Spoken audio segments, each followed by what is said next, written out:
Hello everybody, welcome to another data recovery video. This time it's a USB flash drive with a broken USB connector. So this one's been bent and broken off. However, the customer brought it from another data recovery company who quoted them $1,100 to recover this. And I have no idea why so expensive. I'm certainly not charging nowhere near that amount to fix this, because it should be just a simple 4-pin repair and get the data back with a bit of luck. Maybe there's something else broken that I don't know, but $1,100. I've been doing this a long time, and unfortunately you see and hear a lot about price gouging in the data recovery industry, but this customer has brought it here instead for a cheaper price. So I think the strategy to recover this will be to resolder the power pin back, the ground pin back, but you got these little trace wires for the data positive and negative pins. They're probably a little bit too small and fragile to be able to solder back on, so I'll remove the pads and I'll make some new trace wires. There goes one pad.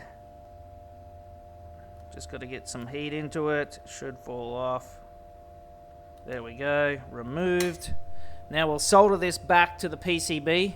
I'll start by soldering the anchor points back for the connector so it's got a nice strong connection again. And this one's underneath.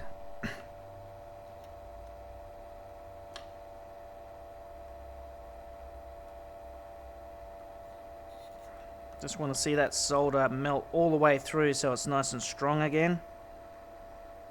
That should come through to the top. Oh, we won't be able to see that.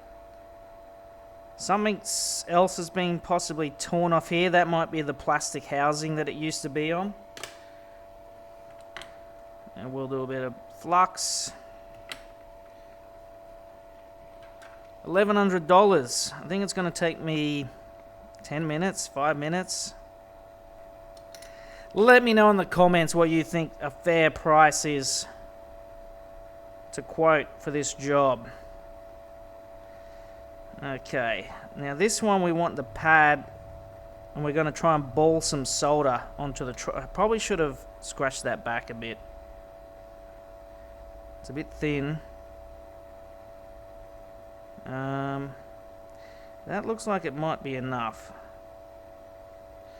Okay, I'm losing the pad to the back. That makes it harder. Makes it a lot harder. I didn't prepare that one properly. There we go. Ooh.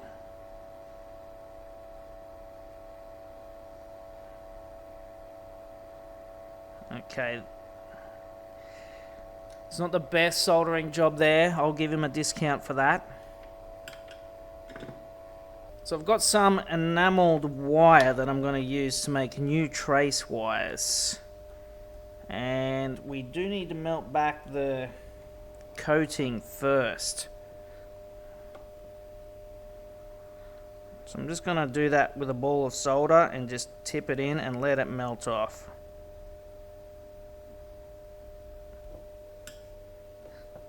How does that look? So we'll also re-ball the pins. There's 2 pins here. Give it a nice big wick of solder.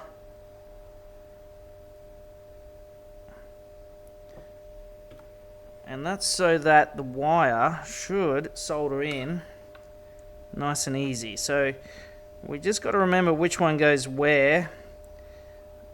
Let's get this one in. Okay, that looks good. We're going to figure out the length. It's got to go to that pin, and we'll cut it off there. I lost my little side cutters that I usually use to snip these things, so they can get in a bit easier. I'll use these scissors. I just want to pick the length to about there. Alright, how does that look?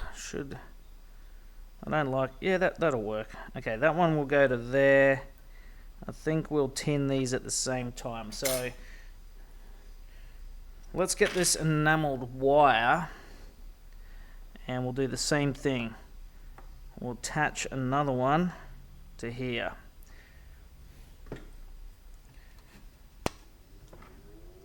And I'm just gonna use actually a melted ball of solder to melt the enamel off. So that'll go in there. You can see it bubbling and melting, nice and tinned.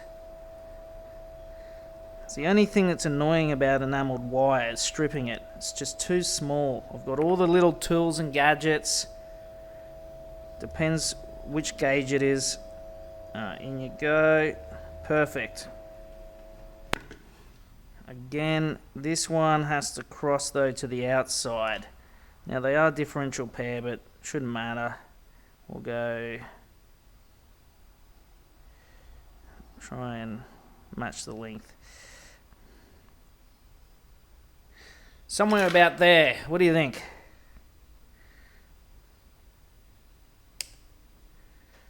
So let's do this pin first, so it doesn't matter. So I'm going to top up these pins with solder. And this is probably the wrong tip, but it is my favorite tip. But it's very hard to get in. Oh, see that? I just shorted out 2 pins. I told you it was the wrong tip. Soldering. Oh, that's really the wrong soldering tip. Okay, this is embarrassing.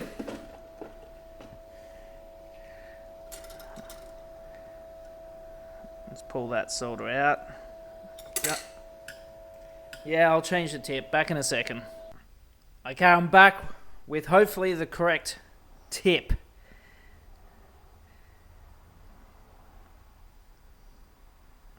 There we go. Oh, this is much easier. This is very small, so I have to be careful. You don't want to damage. Just want to get enough solder so that these strip back wires. Okay. Well, solder. So this one was here, right? Okay. Now this tip's going to suck to do this. Or maybe not.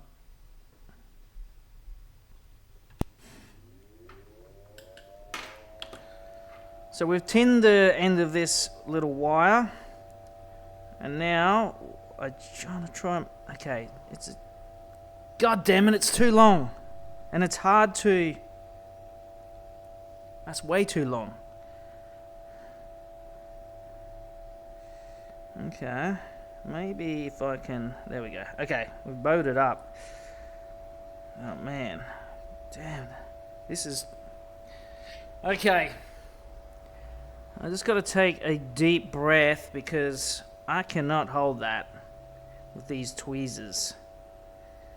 It's just too small.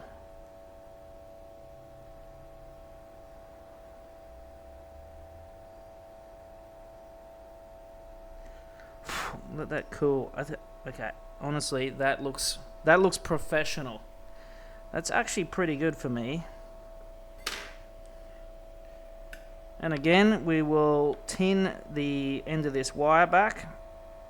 So we just got to melt and burn all this enamel off. There we go. That looks good. So I'll clean that off. Now this one has to go on the outside. If I remembered which pin is which. And they're going to touch each other. Okay, I'm going to try and hold this wire into position or bend it into some kind of shape first. Kind of looks professional. Yeah, professional.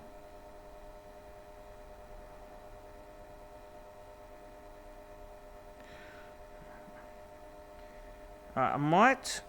You change hands. Oh, that's it. That is it. So if I can solder that in, as long as it doesn't move, as long as I keep both hands steady. Oh shit, my left hand is not as... Come on, please. It doesn't look like it's soldering. I don't think there's enough solder.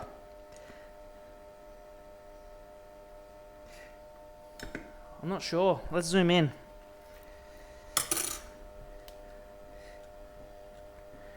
I should have zoomed in the whole... Oh yeah. A bit of light on that. Okay. I don't know. It's hard to tell. I think I've got it. Oh yeah, that's... Okay, that is strong.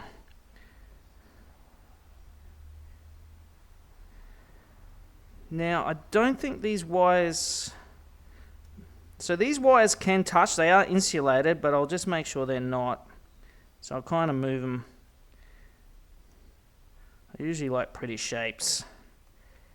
Decorative wiring.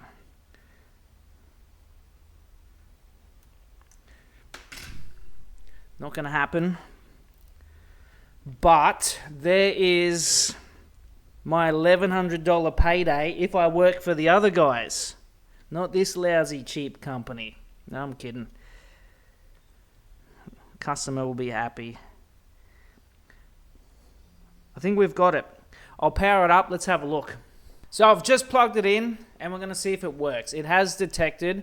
It's a USB and it's 32 gig. I didn't know that because it wasn't given to me with the label or any of the plastic. So if we run a test, is it working? Yes, it is.